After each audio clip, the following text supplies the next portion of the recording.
복된 주일 예배 시간입니다. 여기까지 나오신 모든 분들 위해 하나님의 크신 은혜가 있기를 진심으로 기원합니다.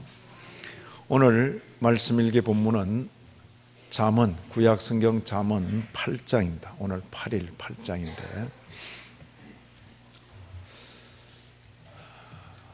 잠언서를 읽으면서 이런 거 읽으니까 참 좋다, 혹은 좀 지혜로워지는 것 같다, 세상 사는 요령이 좀 생기는 것 같다, 이렇게 생각하는 것은 자유입니다만은 성경을 너무 평면적으로 만나는 것이죠. 특히 오늘 같은 본문은 굉장히 좀 신비롭습니다.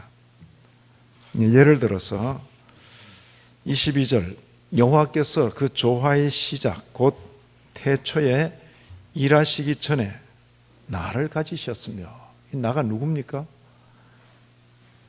만세 전부터, 태초부터, 땅이 생기기 전부터 내가 세움을 입었나니, 이 내가 도대체 누굽니까? 그래서 그 앞을 쭉 찾아가 보면 8장 1절, 지혜가 부르지 아니하느냐. 어떤 분은 또 오늘 이름이 마침 지혜라서 이런 날은 좋죠. 그런데 이 지혜, 캐세드라고 되어 있는 지혜, 지혜가 부르지 아니하느냐, 명철이 소리를 높이지 아니하느냐. 자, 지혜 혹은 명철. 12절, 나 지혜는, 나 지혜 아닙니다. 나 지혜는, 지혜가 의인, 그러니까 사람처럼 이렇게 표현된 것입니다. 나 지혜는 명철로 주소를 삼으며 지식과 근신을 찾아 얻나니. 이제 14절, 내게는 계략과 참 지식이 있으며 나는 명철이라. 내게 능력이 있으므로 나로 말미암아. 이렇게 나오죠. 나. 도대체 누굽니까? 지혜인 줄 알겠습니다. 그런데 22절 이하에 나오는 이 표현들은 도대체 무엇인가? 굉장히 신비로운 것입니다. 지혜인데 마치 사람처럼, 이걸 소위 문학적인 표현으로 의인화라, 그렇게 표현하고, 의인화라. 우리가 구약만 읽고 있으면 도무지 알 길이 없습니다. 그런데 우리 손에는 신약 성경이 함께 손에 들려져 있는 것입니다.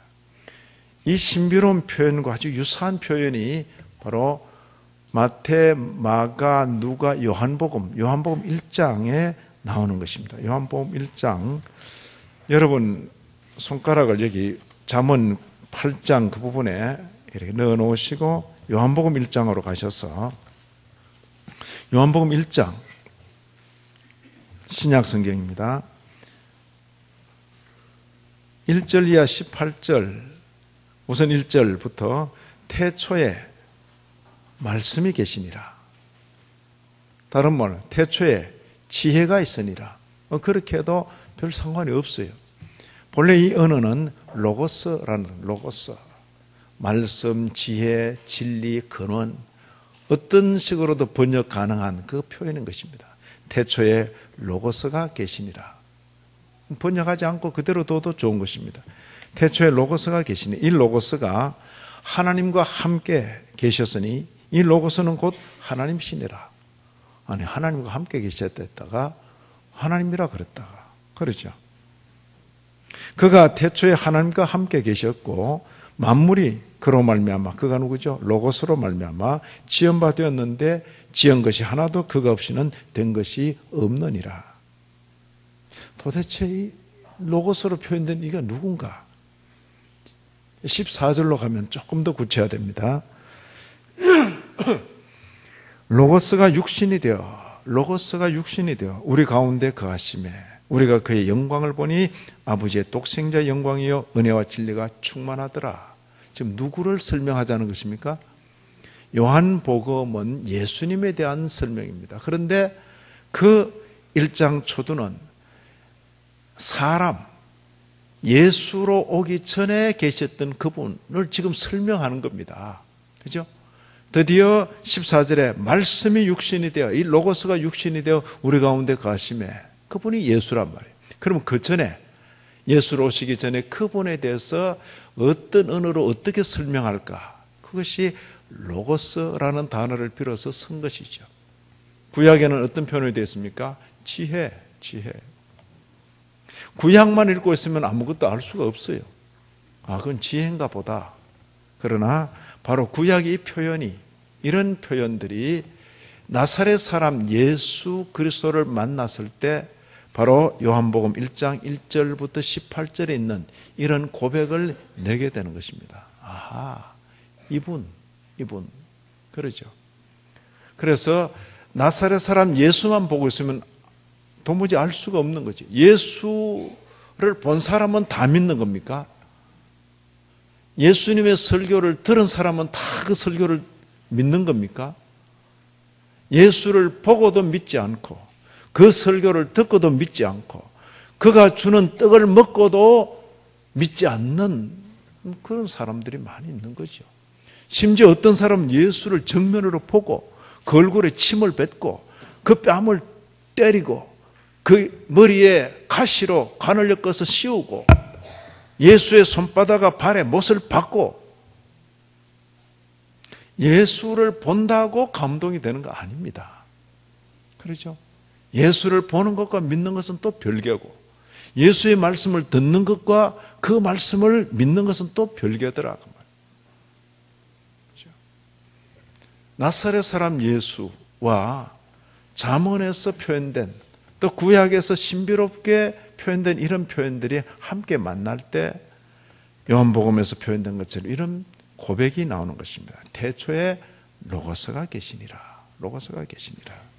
자, 다시 잠언서로 돌아갑니다. 8장 22절. 자, 보시면 여호와께서 그 조화의 시작, 곧 태초에 일하시기 전에, 요한복음은 함께 그런데 전에, 그죠?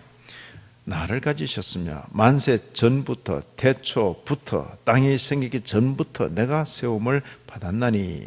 그죠? 24절. 아직 바다가 생기지 아니하였고 큰 샘들이 있기 전에 내가 이미 났으며 산이 세워지기 전에, 언덕이 생기기 전에 내가 이미 났으니. 그죠?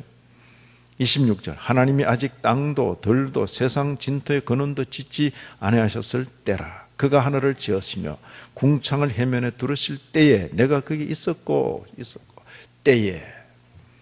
시점을 표현하는 거죠. 전에, 전부터. 요한복음은 함께, 태초에 함께. 근데 이 말씀의 절정이 30절. 내가 그 곁에 있어서 창조자가 되어 날마다 그의 기뻐하신 바가 되었으며 항상 그 앞에서 즐거워하였으며. 그죠? 인격적인 실체입니다. 그냥 단순한 뭐랄까 지식이 좀 많고 그래서 조금 이렇게 세상 만사를 좀 아는 능수, 능란함, 수완 이런 걸로 여겨질 그런 지혜가 아니고 어떤 인격적인 실체를 가리키는 그런 표현으로 우리는 알 수 있는 것입니다. 그래서 여기 교환에 첫 번 보는 것처럼 삼위일체 중 제2위신 그리스도를 연상하게 하는 것이죠. 그리스도를 연상. 구약에 이런 말씀이 나사렛 사람 예수를 만났을 때 바로 요한복음에 이런 고백이 나오는 것입니다. 잠언 8장만 알고 예수 그리스도를 알지 못하면 그게 유대교죠. 잠언을 딸들 외워 8장을 그냥 다 암송한다 해도 그건 유대교에 불과할 것입니다. 그러나 잠언 이 8장이 나사렛 사람 예수 그리스도를 만나 요한복음 1장 1절이야 18절 이런 고백을 낼 때 그게 기독교죠. 기독교. 로고스가 육신이 되어 우리 가운데 가심에 우리가 그 영광을 보니 아버지의 독생자의 영광이요 은혜와 진리가 충만하더라. 누굴 말하는 겁니까? 예수 그리스도 우리 주님에 대한 고백이죠. 이런 의인화는 이미 우리가 읽었습니다만은 성경 바뀔 때는 정신없이 읽었죠. 잠언 1장, 그죠? 지난 주일 본문에 해당되는 것입니다. 이런 의인화는 이미 1장에도 있는 것입니다. 1장 20절 이하 지혜가 길거리에서 부르며 광장에서 소리를 높이며 시끄러운 길목에서 소리를 지르며 지혜가 의인화된 것이요. 지혜가 23절 나의 책망을 듣고 돌이키라. 나는 누굽니까? 지혜죠. 보라 내가 나의 영을 너희에게 부어주며 나가 누굽니까? 지혜죠. 그런데 그 지혜가 그의 영을 부어준다고 했어요. 내 말을 너희에게 보이리라. 지혜가 내가 불렀으나 너희가 듣기 싫어하였고 누굽니까? 지혜라고 표현된 그 영적 실체를 느낄 수 있는 거죠. 내가 손을 펴서나 돌아보는 자가 없었고 도리어 나의 모든 교훈을 멸시하며 나의 책망을 받지 아니하였다. 이게 지혜와의 어떤 그 선민과의 관계, 인간과의 관계를 지금 표현하는 거죠. 지혜의 의인화가 여기 보이는 것입니다. 육체로 오시기 전에 선지하신 그리스도, 그죠? 육체로 오시기 전에 선지하신 예수로 오시기 전에 그분을 어떻게 표현할까? 표현할 단어가 없는 거예요. 근데 이 헬라어 성경이 쓰여질 당시에 로고스. 우리 동양권에서는 도, 태극 이런 게 오히려 더 신비로움에 맞는 것입니다. 이전 번역은 태초에 도가 있으니라 이렇게 나왔어요. 근데 또 너무 그렇다 해가지고 그걸 태초에 말씀이 있으니 이렇게 번역해 놓고 나니까 말씀은 말을 자꾸 생각하는 사람들이 그 말이 아니라니까요. 인격적인 어떤 실체를 지금 표현하는 것입니다. 태초에 로고스가 있으니라 번역하지 말고 이 로고스가 하나님과 함께 계셨으니 이 로고스는 곧 하나님이시니라. 로고스로 표현된 그분이 로고스가 육신이 되어 우리 가운데 거하심에 그분이 누구라고요? 그분이 예수라고요.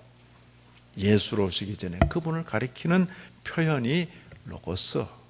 구약의 헤셋, 이 잠언서에서 특별히 의인화된 이 지혜와 만나는 것이다. 그렇게 이해할 수 있을 것입니다. 그런데 이 인격적인 실체와 함께 이 지혜를 생각하시고 10절 그리고 19절을 한번 보시면 너희가 은을 받지 말고 나의 훈계를 받으며 자 훈계와 은 중에서 뭘 잡을 겁니까? 예? 그 다음에 정금보다 지식을 얻으라. 정금이 있고 지식이 있으면 뭘 가질 겁니까? 예, 현대인에게 이런 걸 묻는 건 어리석은 거죠. 그건 교회에서 물어도 마찬가지입니다. 당연히 은이죠, 뭐. 그리고 당연히 정금이죠. 어떤 분은 또 머리 좋다고 둘 다 같이 가지죠. 뭐 이렇게 말한 분 있는데. 예. 어떤 아버지가 아들 교훈한다고 야 길거리 5만 원짜리하고 1,000원짜리로 떨어지면 뭐 주실래?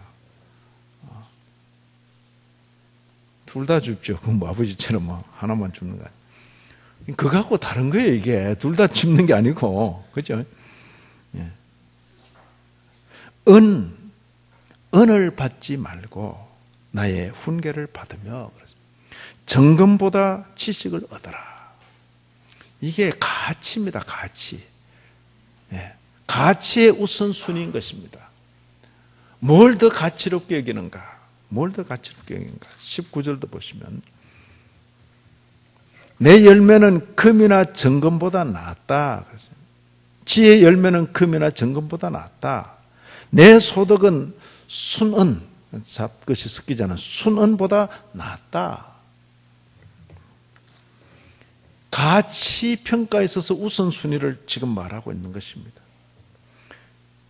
이런 걸 가르치는 게 참 종교인 것입니다. 이런 걸 가르치는 게. 그런데 오늘날 전부가 다 뒤집어져 버렸어요. 종교 안에도 전부 뒤집어졌어요. 가치의 우선순위가 이 뒤죽박죽이야. 기도한다고 하나님, 예수님 그것도 짧게 기도하는 것이 아니라 길게 오래 밤을 새워 밥도 안 먹고 막 기도하는데 하나님, 예수님.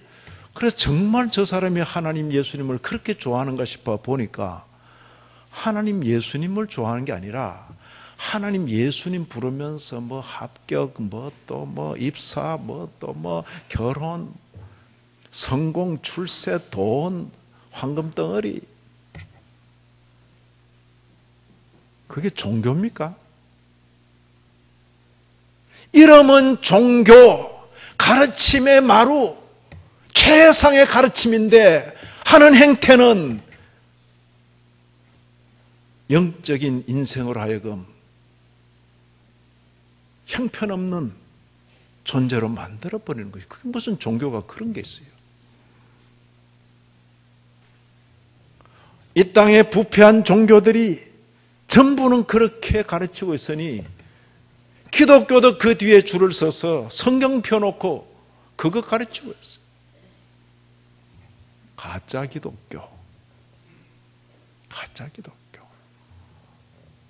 하나님 이름 불러, 예수 이름 불러, 신의 이름을 불러 더 부자되게 만든다, 더 높아지게 만든다, 더 세게 만든다, 더 힘있게 만든다. 가짜들이죠, 가짜들. 인류가 타락한 이후에 지금껏 그런 종교들이 있어 왔고 지금도 우리 주변에 널려 있는 것이 그런 종교죠. 성경은 그런 것들로부터 자유롭게 되라고 하늘의 말씀을 우리에게 주셨는데 성경을 펴놓고도 그 짓을 하고 있으면 끝까지 간 거죠. 끝까지.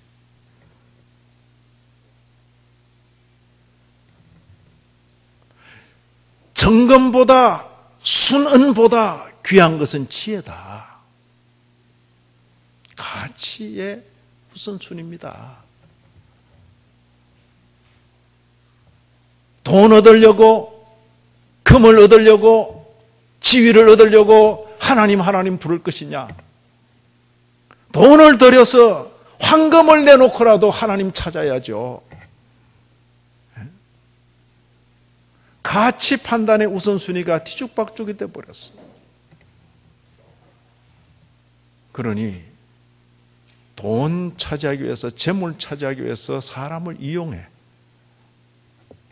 지금은 그것이 아주 보편화되어 버린 그런 시대에 살고 있죠. 사람을 얻기 위해서 돈을 써야 되고 재물을 써야 되는데 사람은 잃어도 좋다 이거야. 내가 재물만 움켜쥐면 된다고 생각하지. 그러니까 사람을 위해서 써야 할 자리에 재물을 못 쓰고 움켜쥐느라고 부모 관계도, 부모 자식 관계도, 형제 관계도, 친구 관계도, 이웃 관계도 다 절단이 나버리는 거죠. 오직 남는 건 돈뿐이야. 그냥 재물뿐이야. 그것도 많이 쥐고 있는 것도 아니야. 다 그렇게 움켜진 것이 다 그냥 모래를 손으로 움켜진 것처럼 쥐면 질수록 다 빠져나가 버려 그냥. 그러고는 벌거벗은 몸으로 세상을 떠날 때, 야, 내가 헛되게 살았구나. 그걸 고백할 수밖에 없지. 너무 늦은 거죠. 사람 붙들기 위해서, 사람 챙기기 위해서 돈을 쓰고 물질을 쓰고 재물을 쓰고 하나님을 섬기기 위해서 재물을 쓰고 그거죠. 근데 거꾸로 되어버렸어. 온 종교가 거꾸로 가르치고 있고 심지어 기독교도 성경 펴놓고 거꾸로 가르치고 있어. 그런 말을 좋다고 듣고 있고 참 종교 뭡니까? 황금보다도 이 지혜를 택해라. 그죠? 순은보다도 이 지혜를 잡아라. 이 훈계를 잡아라. 이 교훈을 잡아라. 그죠? 우리 교회처럼 재미없는 설교하는 데 없죠. 그래도 주일마다 오시는 거 보면 대단해. 참.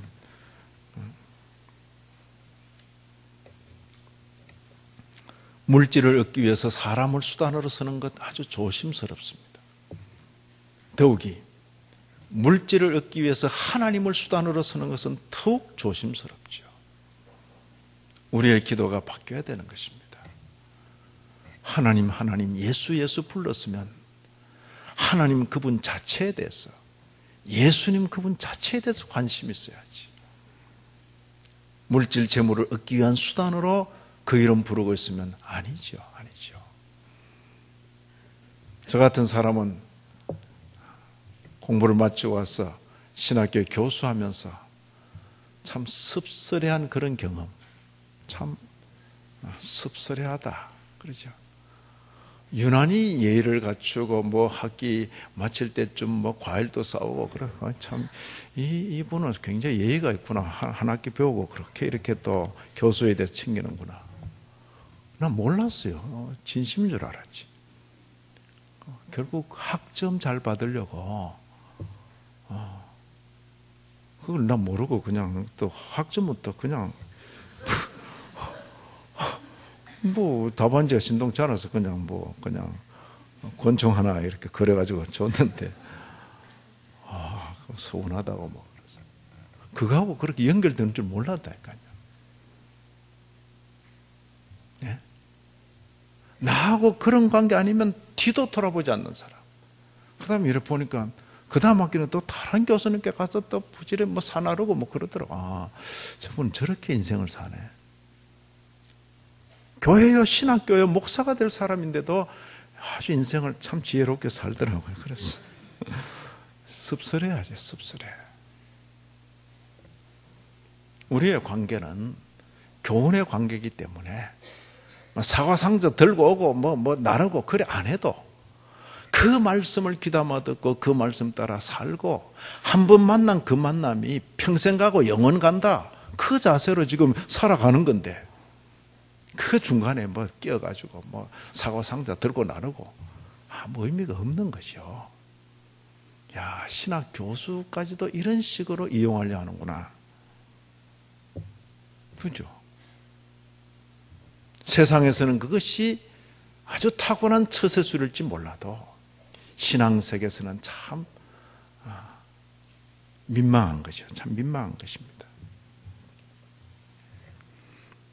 여호와 경외 13절을 보시면 지난 시간에 우리가 여호와 경외를 말했기 때문에 한 번 더 언급하고 지나가는 것입니다. 여호와를 경외하는 것은 악을 미워하는 것이다 하고 악이 열거되어 있습니다. 교만, 거만, 악한 행실, 패역한 입. 이게 뭡니까? 소유입니까? 인품입니까? 인품, 인격이에요. 소유가 아니에요. 많이 가진 것이 악이 아니에요. 많이 가졌건 적게 가졌건 그 사람의 인품이 교만, 거만, 그거 악하다는 거예요. 악한 행실, 이 안에 다양한 것이 들어갈 수 있을 것입니다. 패역한 입, 소유의 문제가 아니고 인격의 문제, 그게 악이라는 거예요. 여기 교만, 거만은 대개 가짐으로 나타나는 병적인 현상이죠. 거꾸로 비굴함, 내가 가진 것이 없기 때문에 거짓, 그리고는 남의 것을 사취, 사기, 거짓, 그리고 없는 데서 오는 그런 비굴함, 그것도 역시 악이에요. 인격이요, 인품인 것입니다. 남보다 더 가지고도 겸손할 수 있으면, 남보다 더 배우고도, 남보다 더 능력을 가지고도 자세를 낮출 수 있으면 그 인품이죠, 인품. 아무것도 가진 것 없는 것 같은데 비굴하지 않을 수 있으면, 굶고 또 굶더라도 거짓을 행하지 않을 수 있으면, 사기하지 않을 수 있으면 인격이죠, 인품이죠. 여호와 경외는 바로 거기서 나타나는 거죠. 여호와 경외. 이 지혜의 효용성이 이렇게 표현되어 있습니다. 15절 16절입니다.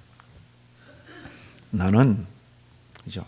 나로 말미암아 왕들이 치리하며 나로 말미암아 방백들이 공의를 세우며 나로 말미암아 재상과 존귀한 자 곧 모든 의로운 재판관들이 다스리느니라. 나로 말미암아, 지혜로 말미암아. 무슨 표현입니까? 성경 다른 곳에 선지자들의 가르치는 그 일뿐만 아니라 선지자들의 모든 가르침은 뭡니까? 그리스도와 연관되어 있죠. 왕들의 모든 통치가 누구와 연관되어 있습니까? 그리스도와 연관되어 있죠. 여기 이 대목에서는요, 왕이 힘 있다고 백성을 내려누르는 그런 폭군들은 아예 논의의 대상이 되지 못하는 겁니다. 바르게 백성들을 다스리는 그 모든 통치자들, 바르게 사람들을 재판하는 그 모든 재판관들, 누구로 말미암아? 지혜로 말미암아. 그러나 그 지혜는 단순한 지혜가 아니라 인격적인 실체 그리스도로 말미암아. 우리는 그리스도의 삼직할 때 왕, 제사장, 선지자 그렇게 표현합니다. 모든 선지자, 바른 선지자의 그 선지자직이 그리스도와 연관되듯이 모든 통치자의 그 바른 통치는 그리스도와 연관된다. 그렇게 이해할 수 있을 것입니다. 여기 18절 보시면 부귀, 그죠? 18절. 부귀가 내게 있고 장구한 재물, 몇 대 계속 물릴 수 있는 그 재물이죠. 장관 재물, 공의도 그러하니라 내게 있다는. 아이고 목사님 드디어 또 발견했습니다. 이제 이런 구절 잘 발견해요. 밑줄 끊고 이제 지혜를 추구하는 목적이 뭐죠? 부귀, 그죠? 지혜를 추구하는 목적이 뭐죠? 장관 재물, 자손 3세대로 물릴 수 있는 재물. 이렇게 가지 마시라고 제가 당부를 드립니다. 그것은 결코 성도의 목적이 될 수 없는 것입니다. 그런데 이렇게 기록되어 있는데요, 이것을 읽을 때에 항상 목적을 읽지 말고 하나님의 선하신 뜻 가운데 주어지는 결과, 그것은 내가 목적에서 가지는 결과가 아니고 은혜로 주어지는 결과, 그걸 제가 표현하기를 악순환에 상대해서 선순환적인 결과, 그렇게 이해하자 그랬습니다. 이거요, 잘못 뒤집어 보면 아주 사악한 가르침이 됩니다. 내 부모를 공경하라. 그리하면 네가 잘되고 땅에서 장수하리라. 성경에 그렇게 되어 있잖아요. 그리하면, 그러니까 뒤집으면 땅에서 잘되고 장수하기 위해서 뭐 하면 돼요? 부모 공경하면 되잖아요. 그럼 그 부모 공경이 뭡니까? 땅에서 잘되고 장수하기 위한 수단이잖아요. 부모 공경도 수단으로 서는 그런 페루나 같은 놈이 어디 있어요? 부모 공경하다가 가난하게 되면 당장 때려치울 사람 아닌가요? 부모 공경하다가 조금 손해본다 싶으면 당장 뒤집어 엎을 사람 아닌가요?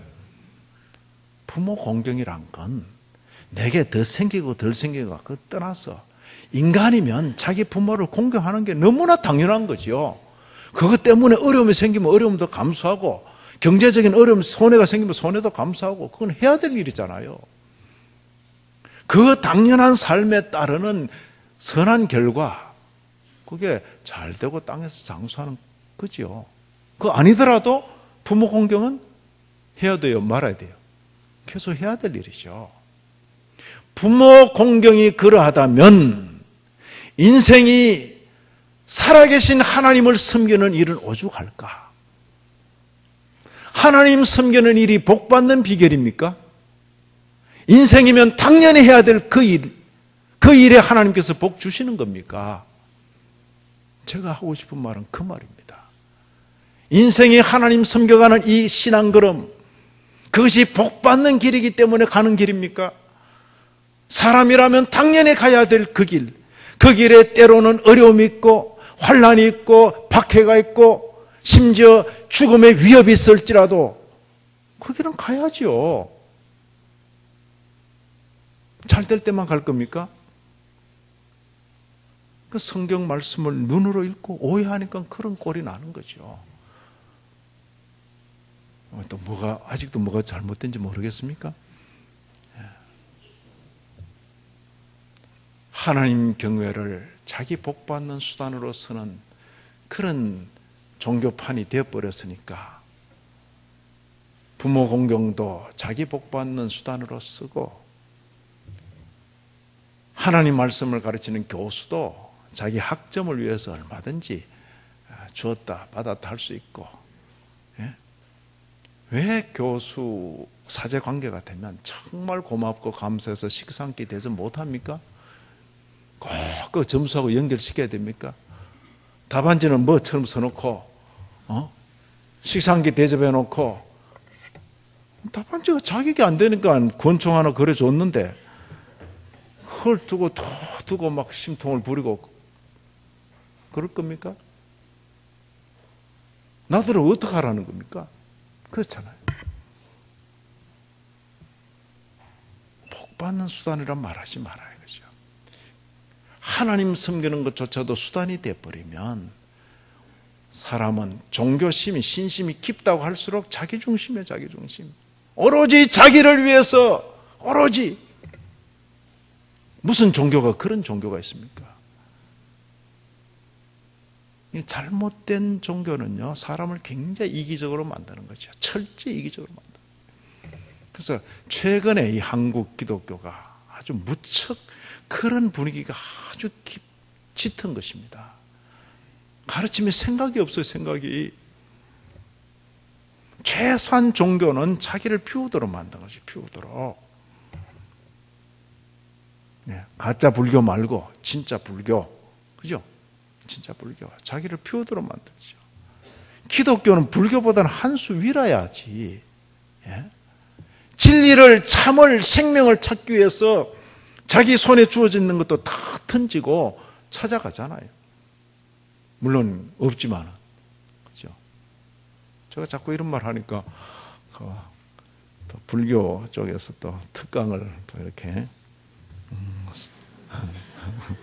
그럼 제가 뭐라고 했어요? 진짜 귀한 부이다. 스달다, 스카모니 스달다. 진짜 귀한 부이다. 그런데 답이 없다. 성경 읽어라, 성경. 그죠? 성경 읽고 참 하나님 섬겨야지. 제 선배 중에 그런 목사님 계셨어요. 오랜 라마성을 만났는데, 그죠? 성경 말씀을 잘 가르쳐 줬죠. 잘 가르쳐. 왜냐하면 이 불교 신앙 자체가 막연하게 덧없는 거거든요. 끝이 없어요. 끝이 없다고요. 어둠이로다. 그렇게 생애를 마치는 거니까. 이 신앙의 걸음 걸었던 분들 보세요. 광명이로다. 광명이로다. 달라요, 달라. 캄캄한 구렁이 나를 기다리고 있구나. 뭐 그렇게 갈 겁니까? 주께서 천사들과 함께 나를 기다리시는구나. 이게 앞서간 성도들의 그 정언이죠. 부귀, 장관, 재물, 이것이 목적일 수 없는 거죠. 하나님께서 크게 함께 언급해 놓은 선순환적인 결과들. 그런데 이 지혜와 관계에서 아주 좋은 표현이 17절 보시면 인격적 상호관계가 거기 언급되어 있습니다. 인격적 상호관계. 나를 사랑하는 자들이 나의 사랑을 입으며 나를 간절히 찾는 자가 나를 만날 것이라. 그죠? 자, 모든 인간관계 이게 형성되죠. 지혜와 관계에서도 이렇게 표현하고 있어요. 상호관계입니다.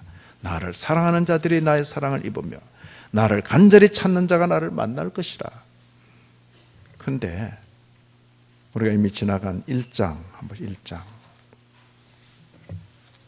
잠언 1장 20절 이하를 보시면 이게 온통 뒤틀려져 버린 관계를 우리가 확인할 수 있습니다. 24절.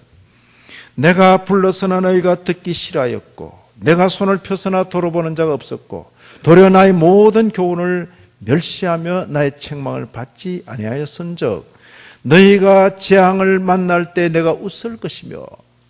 이게 좋은 관계입니까? 안 좋은 관계입니까? 너희에게 두려움이 임할 때 내가 비웃으리라. 전요 이 구절 철들어서 읽고 난 뒤에 경악을 금치 못했습니다. 이야, 두렵더라. 그죠? 너희의 두려움이 광풍 미친 바람같이 임하겠고 너희의 재앙이 폭풍같이 이르겠고 너희에게 근심과 슬픔이 임하리니 그때에 너희가 나를 부르리라. 그래도 내가 대답지 아니하겠고 부지런히 나를 찾으리라. 그래도 나를 만나지 못하리니. 왜? 대저 너희가 지식을 미워하며 여호와 경외하기를 즐거워 아니하며 나의 교훈을 받지 아니하고 나의 모든 책망을 업신여겼기 때문이다. 인격적인 상호관계입니다.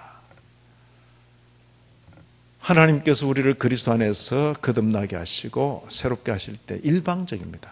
우리한테 의견 물어보고 하신 거 아니에요. 일방적, 대단히 일방적입니다. 그럼에도 중생시키시고 거듭나게 하시고 새롭게 하시고는 인격적인 상호관계 주고받고, 그죠?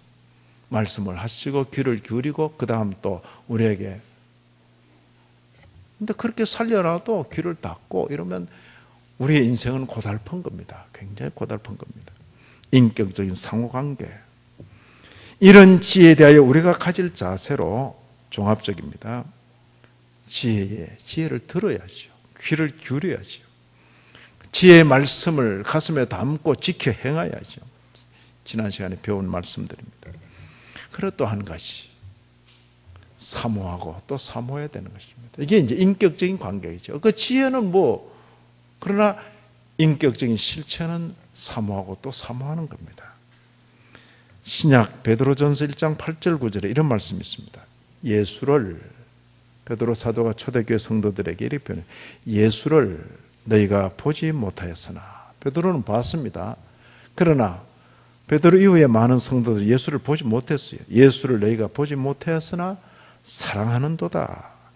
이제도 보지 못하나 믿고 말할 수 없는 영광스러운 즐거움으로 기뻐하며 믿음의 결국 곧 영혼의 구원을 받음이라. 어때요? 그냥 예수 믿는다, 그게 아니죠. 부활하신 주님을 기다리고 사모하는 그 마음이 우리에게 있는 거죠. 이 신앙생활에 인격적인 그리스도와의 이 교제가 없으면 굉장히 몸이 건조한 거죠. 건조한 거죠. 그렇죠? 사모하고 사모해야. 그리고 또 하나, 신약적인 표현, 이 지혜, 로고스, 영접하는 자, 곧 그 이름을 믿는 자들에게는 하나님의 자녀라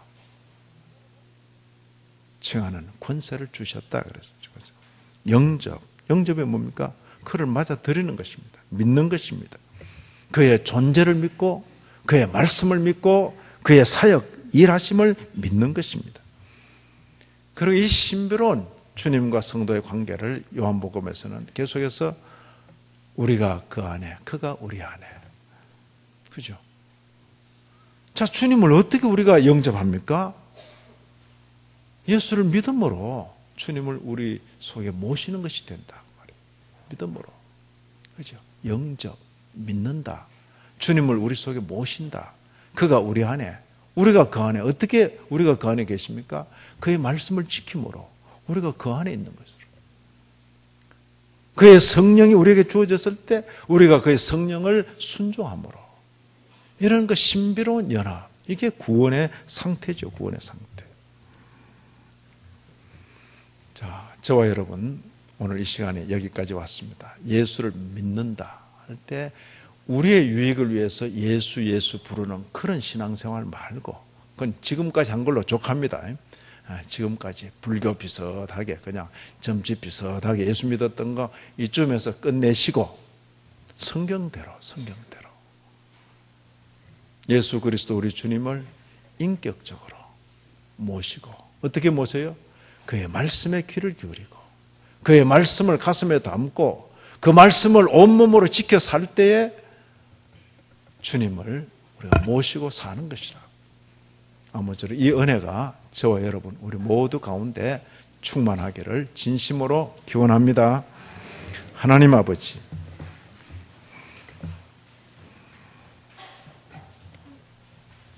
단순한 처세술이 아니라, 세상 사는 기술이 아니라, 또 세상 얻기 위하여 하나님 이름 부르는 것이 아니라,